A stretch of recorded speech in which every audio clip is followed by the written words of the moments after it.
This is the audience. When someone says everything is connected, you might think of fate, but in reality, it can really be through a tiny little flat screen device. There are roughly 6.5 billion people who use smartphones on their daily life. I am one of them. You might be one of them, but not many understand the importance of it when thinking about how society has changed from the past to now. Mediated communication has fashioned many groups and cliques through mediums, regardless if it created positive outcomes or not. Whether it was through conformity, ethnocentrism, or time-space compression, mediated communication has played a large role in connecting our world with the rest of everyone else's and changing how we interact. When everyone's world is connected, it may seem like you need to be them. To conform means to behave accordingly to socially acceptable standards. Through mediated communication, we can see how the world is behaving and begin to shape ourselves to mirror what we see and know. Throughout the 21st century, we see the rise of social media and how people change individually, yet grow as a collective. Social media has introduced and exposed people to countless trends and cultures, creating homogenous groups. In 2015, you may have heard of the Kylie Jenner Lip Challenge. This challenge had people in chokeholds. Imagine seeing people from pain from suctioning their lips until swollen, then proceeding to do the same.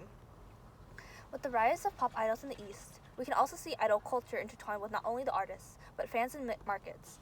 Korea's nation's first love title goes to the actress and singer Bae Suzy. Beautifully pale, big eyes and sharp nose, Suzy is considered one of the most stunning women, so stunning that people are willing to change to be her. Search up how to look like Bae Suzy. Thousands and thousands of videos from what makeup to use and what facial reconstruction surgery you can get to look like her will also pop up. Markets promote conformity knowing they can use idolization against fans, and you might be vulnerable to that. And despite Bae Suzy living in Korea, those of us who are living in America are able to know her and her influence because of mediated communications. Distance decay used to limit the spread of information. However, with the capability of mediated communication, space-time compression improved. If you have friends or family in another state or country, you're only able to communicate with them because of this, and that has brought many people together. We are now able to understand and see what happens across the world minutes after it happens due to the power of the news. Information is more accessible than ever, and that has saved many lives. When the Lebanon explosion occurred, leaving over 7,000 people injured and even more homeless, it took the world by storm. This tragedy cannot be handled by the Lebanese Republic all by their own. Therefore, €250 million was pledged to Lebanon from international donors only 5 days after the explosion, according to Human Rights Watch, which is very unheard of in tragedies back in 2010 and below. Bonded groups of people all across the globe are also being formed through mediated communication. Advocating for causes like Black Lives Matter have been so much easier due to technology. The New York Times states that people in over 550 places showed up for a coordinated protest, which could only be achieved through mediated communication. Websites and mail have also been used to help you find your people. Meetup groups such as the Gay Social Club have been formed to bring together people with shared experience to help create a new sense of community. These collectives have created many safe spaces for people both on the internet and real life. However, that is a double-edged sword. Mediums of communication from news and social media can contribute to ethnic discourse through stereotypes and ethnocentrism, especially Orientalism in Hollywood and films. Let's give an example that is still fresh to our minds. COVID-19. Who was blamed every day for causing the pandemic-inducing virus? Who was beaten and burned in public streets? And who was ridiculed and ostracized for their heritage by the same people who indulge in our culture? Asian people are constantly ridiculed on social platforms and even on credible journaling pages.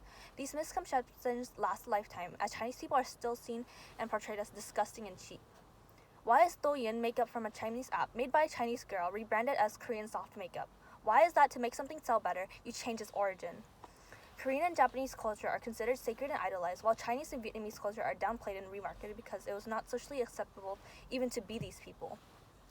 The norms Chinese and Vietnamese people are held to are also different from the ones others are. Seen on social media app TikTok, a Chinese person showing off their household gadgets was attacked with comments such as Shein House or AliExpress House and called cheap, but their white counterparts did it and was deemed down to reality and relatable for wanting to save money.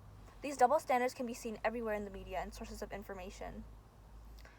Our worlds are connected one way or another by means of social media, space-time compression, and ethnocentrism. It has shifted and shaped society's behavior towards people, towards themselves, and towards situations. Mediums have been around for centuries, but we are only now able to potentialize them to their full capability. Mediated communication contributes to the setting societal norms and standards, but also helps promote understanding of other places. Many people follow the concept monkey see, monkey do, but as social media and other mediums expose people to trends, natural disasters, and stereotypes, many other will come to follow. Be curious and involved, but also be aware of what you're indulging in. Thank you for listening. Yeah!